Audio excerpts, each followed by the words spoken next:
माता की भारत माता की। ये आप लोगों ने अभी पूरा दिल से काम कर रहा है। थैंक यू और आपने यकीन करना हमारा पूरा जवान आपके साथ है।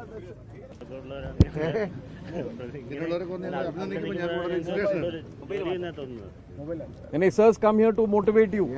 Thank you. And you guys are now the fulcrum of all the operations. Yes, sir. You are doing what you are doing is now rescuing, recovering whatever body is there. It is a good effort which is required. Humanly, it is not possible for how much mud is coming. It is all your effort. Yes, sir. We can understand, sir. So this, if you look towards your back side, that hillock that you see, sir, there you can see that small road going up. That is what connects to the back side.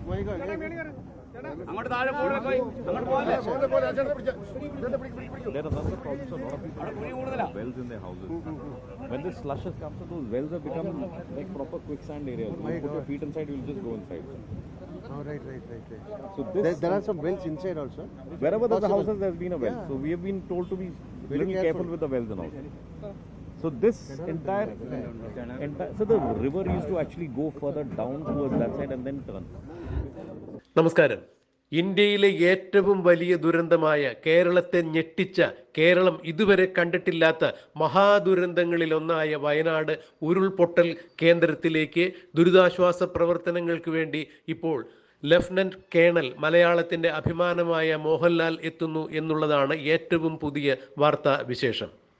Kozhikode സൈനിക ക്യാമ്പിൽ നിന്നും സൈനിക വാഹനത്തിലാണ് മോഹൻലാൽ ഇപ്പോൾ വയനാട്ടിലേക്ക് എത്തിയിരിക്കുന്നത്. വയനാട്ടിൽ മേപ്പാടി സൈനിക ക്യാമ്പിലെത്തിയ അദ്ദേഹം അവിടെ നിന്ന് ഏതാണ്ട് 13 കിലോമീറ്റർ ദൂരമുള്ള ചൂരൽമലയിലേക്കാണ് ഇപ്പോൾ പോയിരിക്കുന്നത്. അവിടെ നിന്നും ഈ ഉരുൾപൊട്ടലിന്റെ പ്രഭവ കേന്ദ്രമായ പുഞ്ചിരിമട്ടത്തേക്കും അദ്ദേഹം പോകും എന്നാണ് അറിയുന്നത്. അതായത് വയനാട്ടിൽ ഉരുൾപൊട്ടൽ ദുരന്തം വിതച്ച എല്ലാ മേഖലയിലും ലഫ്റ്റനന്റ് കേണൽ മോഹൻലാൽ എത്തുന്നു എന്ന് തന്നെയാണ്. അതായത് അദ്ദേഹം വെറുതെ ഒരു സന്ദർശനം നടത്തുക എന്നുള്ളതല്ല അദ്ദേഹത്തിൻ്റെ ഈ യാത്രയുടെ ഉദ്ദേശം. വയനാട്ടിൽ ഉരുൾപൊട്ടലുണ്ടായ മേപ്പാടിയിലും ചൂരൽമലയിലും പുഞ്ചിരിമട്ടത്തും മുണ്ടക്കയിലുമെല്ലാം അദ്ദേഹം രക്ഷാപ്രവർത്തനത്തിൽ ഏർപ്പെടും എന്ന് തന്നെയാണ് അറിയാൻ കഴിയുന്നത്. ദുരന്തം പിന്നിട്ട് 5 ദിവസം കഴിയുമ്പോഴും ഇനിയും 200-ലധികം പേരെ കണക്കുകൾ പ്രകാരം കണ്ടെത്താനുണ്ട് എന്നുള്ളതാണ് ഔദ്യോഗിക വിവരങ്ങൾ. ഇനിയും 200 പേരെ കണ്ടെത്തുവാനുള്ള ഈ തിരച്ചിലിൽ സൈന്യത്തോടൊപ്പം മോഹൻലാലും പങ്കെടുക്കും എന്ന് തന്നെയാണ് ഇപ്പോൾ അറിയുന്ന വാർത്താ വിശേഷം. എന്തായാലും മോഹൻലാൽ വെറുതെ ഒരു സന്ദർശനത്തിന് മാത്രമല്ല പുഞ്ചിരിമട്ടത്തേക്കും മുണ്ടക്കൈയിലേക്കും ചൂരൽമലയിലേക്കും എത്തുന്നത് എന്നുള്ളത് തന്നെയാണ് സൈനിക വൃത്തങ്ങളിൽ നിന്നും ഇപ്പോൾ അറിയാൻ കഴിയുന്ന കാര്യം. മോഹൻലാലിനോടൊപ്പം മേജർ രവിയും ഉണ്ട് എന്നുള്ളതാണ് അറിയാൻ കഴിയുന്നത്.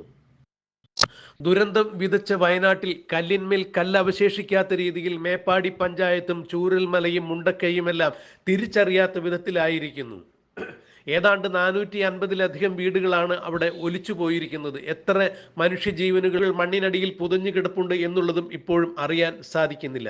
ഇന്നലെ പെനറ്റേറ്റിംഗ് റഡാർ ഉപയോഗിച്ച് നടത്തിയ ഒരു പരിശോധനയിൽ മണ്ണിനടിയിൽ ഏതാണ്ട് 3 മീറ്റർ ആഴത്തിൽ ശ്വാസസ്പന്ദനങ്ങൾ കണ്ടിരുന്നു. ഇതിനുവേണ്ടി, അതായത് മണ്ണിനടിയിൽ ഇനിയും ആരെങ്കിലും ഉണ്ടോ എന്നുള്ളതിൻ്റെ സൂചന തന്നെയാണ് അത്. കണ്ടെത്തുവാൻ വേണ്ടിയുള്ള ഊർജിതമായ ശ്രമങ്ങൾ ഇപ്പോഴും നടക്കുന്നു. ഇതുപോലെ പെനറ്റേറ്റിംഗ് റഡാർ ഉപയോഗിച്ചുകൊണ്ട് മണ്ണിനടിയിൽ ആരെങ്കിലും ഇനിയും ഉണ്ടോ എന്നറിയുവാനുള്ള രക്ഷാപ്രവർത്തനം തന്നെയാണ് ഇപ്പോഴും വയനാട്ടിൽ നടക്കുന്നത്. ദുരന്തം കഴിഞ്ഞ 5 ദിവസം പിന്നിടുമ്പോഴും ഇനിയും മണ്ണിനടിയിൽ ആരെങ്കിലും ജീവനോടുകൂടി അവശേഷിച്ചിട്ടുണ്ടാകുമോ ഇല്ലയോ എന്നുള്ളത് സൈന്യത്തിനും മറ്റു രക്ഷാപ്രവർത്തകർക്കുമെല്ലാം സംശയം തന്നെയാണ്. എങ്കിലും ഒരു കാരണവശാലും ജീവൻ രക്ഷാ ദൗത്യം ആരും നിർത്തിയിട്ടില്ല എന്നുള്ളതാണ്. തിരച്ചിൽ ഇപ്പോഴും തുടരുന്നു. മോഹൻലാലും ഈ അവസരത്തിൽ സൈന്യത്തിൻ്റെ കൂടെ രക്ഷാദൗത്യത്തിൽ പങ്കെടുക്കും എന്ന് തന്നെയാണ് അറിയാൻ കഴിഞ്ഞിട്ടുള്ളത്. ഇന്ത്യ കണ്ട ഏറ്റവും വലിയ ദുരന്തങ്ങളിൽ ഒന്ന് തന്നെയാണ് കേരളത്തിൽ ഉണ്ടായിട്ടുള്ളത്. കേരളത്തിന്റെ കണ്ണുനീർ തുള്ളിയായി വയനാട് നിൽക്കുന്നു എന്നുള്ളത് തന്നെയാണ്. ഉറ്റവരെയും ഉടയവരെയും നഷ്ടപ്പെട്ട ആളുകൾ ഇനിയും അവർ ചിരിച്ചുകൊണ്ട് കയറി വരും എന്നുള്ള പ്രതീക്ഷയിൽ തന്നെ ദുരിതാശ്വാസ ക്യാമ്പുകളിൽ ഇപ്പോഴും ബന്ധുക്കൾ കഴിയുന്നു എന്നുള്ളതാണ്. ചില കുടുംബങ്ങളിൽ ഒരാൾ പോലും അവശേഷിക്കാതെ തേച്ച് കഴുകി പോയിരിക്കുന്നു എന്നുള്ളതാണ് എടുത്തു പറയാൻ കഴിയുന്നത്. ഇന്ത്യ കണ്ട ഈ മഹാദുരന്തത്തിൽ ഇപ്പോൾ ലഫ്റ്റനന്റ് കേണൽ മോഹൻലാൽ അങ്ങോട്ടേക്ക് എത്തുന്നു.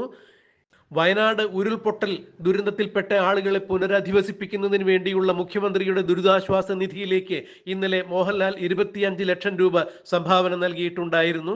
ഇതുവരെയും പ്രശസ്ത സിനിമാ താരങ്ങൾ ആരും തന്നെയും വയനാട് ഉരുൾപൊട്ടൽ മേഖലയിലേക്ക് എത്തിയിട്ടില്ല. ആദ്യം എത്തുന്ന സിനിമാ താരം എന്നുള്ള ഒരു പ്രത്യേകതയും മോഹൻലാലിന്റെ ഈ സന്ദർശനത്തിനുണ്ട്.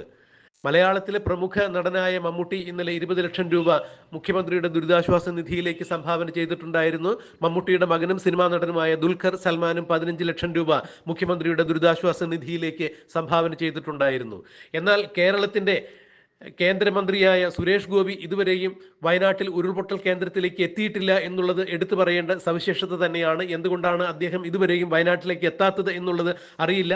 അതെന്ത് തന്നെയായാലും ഇപ്പോൾ ലഫ്റ്റനന്റ് കേണൽ മോഹൻലാൽ വയനാട്ടിൽ എത്തിയിരിക്കുന്നു. ദുരന്തബാധിത പ്രദേശങ്ങൾ അദ്ദേഹം സന്ദർശിക്കുന്നു. ഈ സ്ഥലങ്ങളിലെല്ലാം തന്നെ അദ്ദേഹം സൈന്യത്തിന്റെ കൂടെ രക്ഷാദൗത്യത്തിലും ഏർപ്പെടും എന്ന് തന്നെയാണ് അറിയുന്നത്. മലയാളത്തിന്റെ മഹാനടനായ മോഹൻലാൽ തൻ്റെ രാഷ്ട്രസേവനം കൂടിയാണ് തൻ്റെ ജീവനം, തൻ്റെ ഇതം പ്രഥമമായ ലക്ഷ്യം എന്ന് മനസ്സിലാക്കിക്കൊണ്ട് തന്നെയാണ് സേനയിൽ ചേർന്നതും സേനയിൽ ലഫ്റ്റനന്റ് കേണലായി അദ്ദേഹം സേവനമനുഷ്ഠിക്കുന്നതും.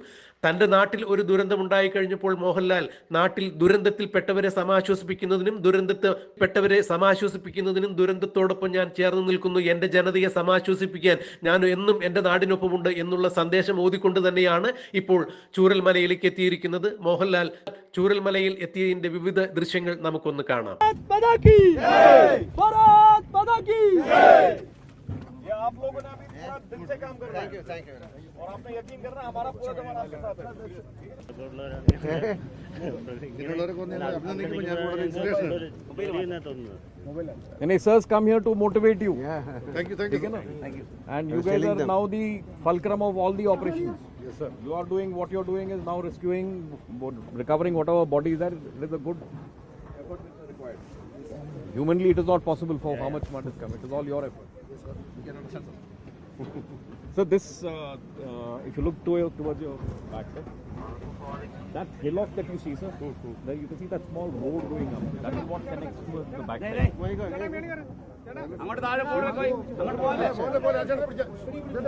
There are other problems. A lot of people have wells in their houses.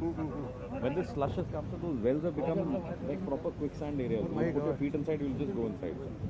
Oh, right. So this, There are some wells inside also. wherever there's a house, there's been a well. Yeah. So we have been told to be Very little careful careful with the wells and all. So this entire, so the river used to actually go further down towards that side and then turn.